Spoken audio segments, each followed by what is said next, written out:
At my nephew's party, my sister handed me cake and said, "Buying stuff doesn't make you special, you're just the wallet." Her husband laughed. Mom whispered, "Let it go." I'd paid everything, even his tuition last week.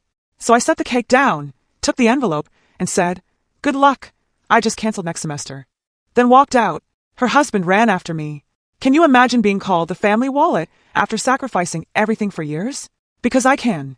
And it was at my nephew's birthday party, of all places, that I finally snapped.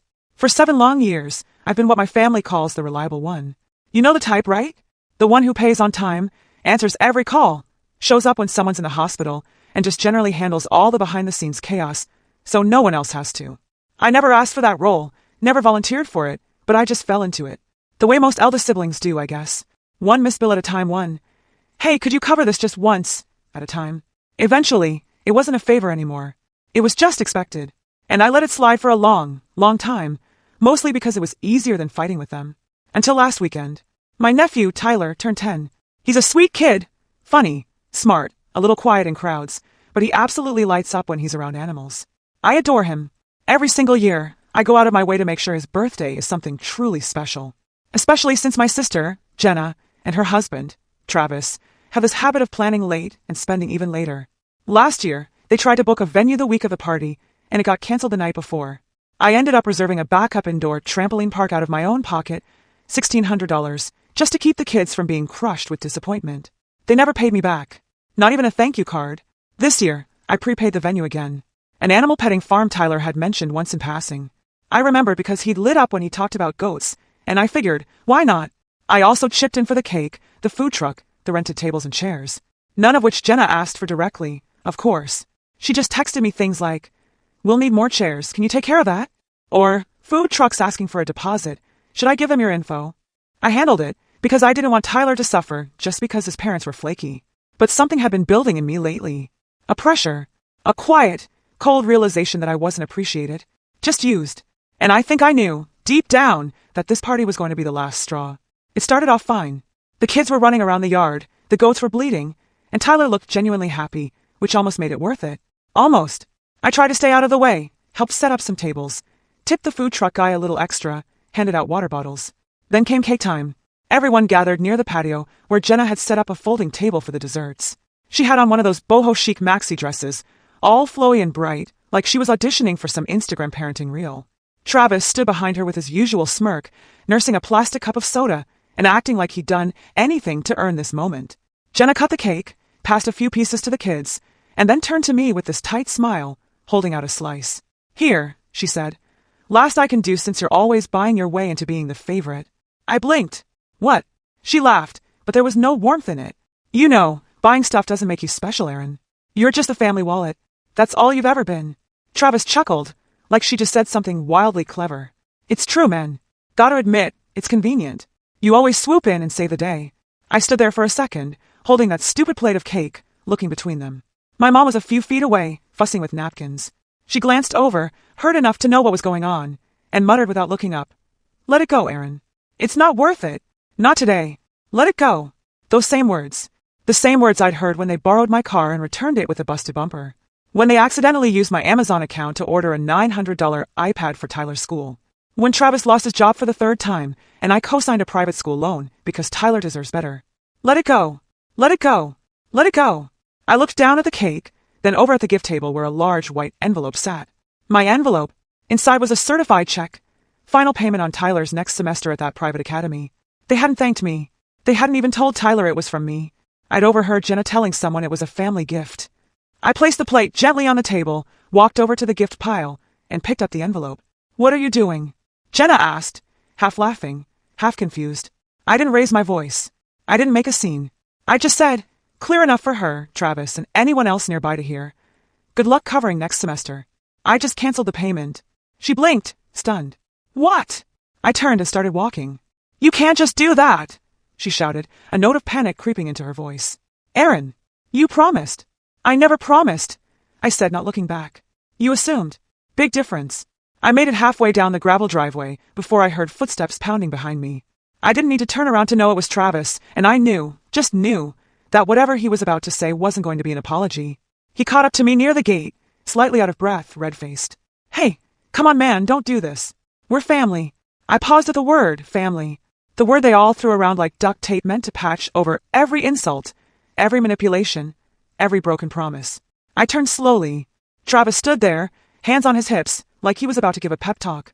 I could see him trying to puff himself up, shoulders square, chin high, the same way he'd looked when he cornered me at Thanksgiving to ask for a small bridge loan that turned out to be 15 grand. He wasn't angry yet, just desperate enough to pretend we were on the same team. Look, he said, dropping his voice like we were co-conspirators. I know Jen says stuff sometimes, but you know how she gets when she's stressed. It's not personal, man. Not personal. I raised an eyebrow. She called me a wallet. She was joking. No. You laughed because you agreed. He opened his mouth to protest, but I stepped forward. Not aggressive, just close enough that he had to take a half step back. You think I don't notice? I asked. The way you only call when you need something. The way you both talk about me like I'm some backup generator that kicks in when you mess up. His face twitched. The casual mask cracked for just a second. That tuition payment, I added. I made it last week. Then I canceled it right before I left the party. The school's already been notified. They'll expect full payment by the end of the month. His lips parted, stunned. You can't. Tyler needs that school. I nodded. Yeah, he does. And it's a shame his parents were too busy running their mouths to realize the person keeping him there was standing right in front of them. He reached out suddenly, maybe to grab my arm, maybe just to make a point, but I stepped back. Don't, I said sharply. We're done, Travis. I'm not paying another bill. Not a penny. Not for school. Not for rent. Not for emergencies. You're a grown man. Figure it out. He dropped his hand, eyes flicking around like he was expecting someone to run out and back him up, but no one did. Behind us, the music from the party was still playing faintly, and the laughter of kids echoed across the yard. He looked like a man standing outside a locked house in the rain. You know, he muttered bitterly, it must be nice having money. Must be real easy looking down on everyone else when you've never had to struggle. That hit a nerve. I work 70-hour weeks. I snapped. I skipped vacations, skipped relationships, skipped entire years of my life so I could build something. You think I'm lucky? You think this? I waved a hand toward the driveway, toward the new car parked at the end. Just fell into my lap while you were sleeping in and job hopping? I was eating tuna from a can and coding websites in a basement at 3 a.m. Travis went quiet. Not ashamed, just quiet. His jaw clenched, but there was no comeback this time. I'm not mad that you needed help, I said, my voice lowering. I'm mad that you took it for granted. That Jenna made a speech about how we paid for everything. That your kid doesn't even know who really kept the lights on. He looked away. Tell her I'm done, I finished. Tell your wife that the wallet just closed. I turned and walked away, passing the long row of parked cars. I could hear him still standing there, but he didn't follow. When I got into my car and shut the door, the silence hit me harder than I expected. No one had ever chased after me before.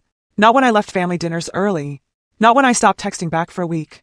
Not even when I skipped Father's Day after Mom told me I owed it to the family to make peace with Dad after he called me a disappointment. I sat there, engine off, hands on the wheel, just breathing. It wasn't just about the money. It never was. It was about being needed only when I could be used. About feeling like the price of being accepted was measured in wire transfers and gift receipts. And I had finally hit my limit. My phone buzzed. Jenna first. It was a missed call, then a text. What did you do? Tyler's crying. The school called. You're ruining everything. I stared at it for a second. Then another one came in. Come back and fix this. You're being ridiculous. And another. If you don't care about us, at least think about Tyler. Then a call from my mom. I let it ring. 10 seconds later, a message popped up. You need to apologize. We don't treat family like this. I laughed out loud alone in the car. I typed back. Exactly. I hit send, then turned the key, started the car, and pulled away from the party I'd paid for but wasn't invited to anymore. I didn't know what would come next. I knew they'd panic, that there would be voicemails and guilt trips, and maybe even a surprise visit or two. But I was done pretending. And I hadn't even gotten to step 2 yet. By the time I pulled into my driveway, it was almost sunset. The sky was that weird orange-pink that made everything look soft, like the world had decided to put a filter over my mess of a day. I parked in silence, engine humming down, and just sat there, my phone still lit up in my hand. More missed calls, a few voicemails. One from Jenna that started with a fake sweet, I just want to talk, and ended with a hissed, you're unbelievable. Another from Mom, long and guilt-laced, talking about how families don't keep score. I didn't delete them. I didn't even listen to all of them. I just closed the app, shoved my phone into the glove compartment, and locked the car. I didn't want to go inside right away. My place was nice. Quiet. Clean. Mine. But the silence in there was heavier than usual. It had always been that way after family events. The noise would drain out, and I'd be left alone with that old ache, the one that whispered, Maybe I really wasn't built for all that warmth and chaos. That maybe I was only ever invited to keep things functioning. But today, for the first time, the ache felt different. It felt honest. I took the long way around the house, walking through my backyard instead of the front door. I'd landscaped it myself a few years ago, laid the stones, built the tiny deck, strung up soft solar lights that flicked on automatically as the sun dipped. I poured a glass of water from the outdoor tap, sat in one of the wooden chairs, and just listened to the wind for a while. I thought about Tyler. I really did. Not Jenna. Not Travis. Not even Mom. Just Tyler. That kid deserved better parents. But more than that, he deserved the truth. Not some version of reality they cobbled together to make themselves look good. He was smart. He'd figure it out eventually. I just hoped he wouldn't be too jaded when he did. Eventually, I stood up and went inside. That's when I opened the drawer in my office and pulled out the second envelope. The one Jenna and Travis didn't know existed. The one I prepared after they forgot to reimburse me for the last medical emergency, when Tyler broke his arm and they claimed they weren't covered anymore. Inside the envelope were receipts, contracts, and a neat little spreadsheet tracking every dime I'd spent on their family since 2019. It included everything: school fees, hospital bills, party rentals, car repairs, groceries, even the hotel room I booked for them during a hurricane evacuation they didn't bother to thank me for. In total, it came out to $61,437.88, give or take a few cents. But that wasn't the important part. The important part was the email I'd scheduled to go out that morning. Not to them, no, that would have been too easy. It went to the school administrator, the financial aid director, and one of my old college friends who now worked for the school's board. The email simply explained that I was no longer associated with Tyler's tuition, but I was deeply concerned that he might suffer academically due to his parents' financial misrepresentation. It offered to send a full breakdown of prior payments under my name, as well as to provide contact information for someone who could verify the circumstances. That friend? He'd already replied hours before the party even started. Thanks for the heads up. This explains a lot. I'll have a word with the director. Also, wow, they really did this to you. I replied back with a smiley face and the line, long story. I'll buy you coffee next week. I didn't want to take anything from Tyler. That wasn't my goal. But if Travis and Jenna were going to keep pretending the world owed them for their failures, someone had to break the pattern. I couldn't keep covering for them while they taught that kid to do the same thing. So I took the envelope, scanned everything in, and dropped it into a shared folder labeled for when they lie again. I didn't know when I'd use it. Maybe never. Maybe next week. But it was there. And it felt like armor. The next day, the storm really hit. Jenna showed up at my place around 11 a.m. uninvited, of course. I watched her from the upstairs window before she even rang the bell. She was pacing on the front step like she wasn't sure whether to scream or cry. Eventually, she knocked. I waited 5 seconds, then 10, then opened the door slowly. Her expression was all over the place. Shock, hurt, fury, and somewhere beneath it all, fear. Real fear. The kind that only shows up when the safety net is finally, truly gone. Aaron, she started, her voice thin, like she was trying to make herself small. Please, we need to talk. I don't think we do. Tyler's school is calling, she said, stepping forward. They're saying things about payments being canceled, about financial aid being denied. What did you do? I told them the truth, I said. That I'm not his parent, that I've been paying for him out of guilt and obligation, but that I'm not responsible for your life anymore. She stared at me, stunned. You can't just walk away. I already did. Her eyes filled with tears. What about Tyler? You're punishing him for what we did. No, I said quiet. I'm teaching him what accountability looks like. That's when her face changed. The anger flared back. You think this makes you the good guy? I think it makes me free. She opened her mouth to argue again, but I didn't give her the chance. Jenna, I said, go home and tell Travis this was step 1. Then I closed the door. I didn't hear from Jenna or Travis for 3 full days after that. 3 glorious days of quiet. No buzzing phone, no guilt-laced texts, no fake apologies or frantic pleas pretending to be about Tyler. Just silence. I took long walks, cooked dinner like I actually had time to taste it, slept deeply for the first time in what felt like years. I didn't feel like I was bracing for someone else's disaster. And then on day 4 came the voicemail from my mom. Aaron, I'm coming over tomorrow. We're going to talk about this. I'm not letting you tear this family apart. That's when I knew it was time for step 2. Step 2 wasn't dramatic. It wasn't loud. It didn't involve shouting matches or locked doors. It was just clean. The next morning, before Mom showed up, I gathered every financial record I had. Bank transfers, canceled checks, contracts, even the old emails where Jenna had sent me PayPal requests labeled urgent and please just this once. I put it all in a neat little binder. Then I pulled out another envelope, this one sealed and addressed to my lawyer.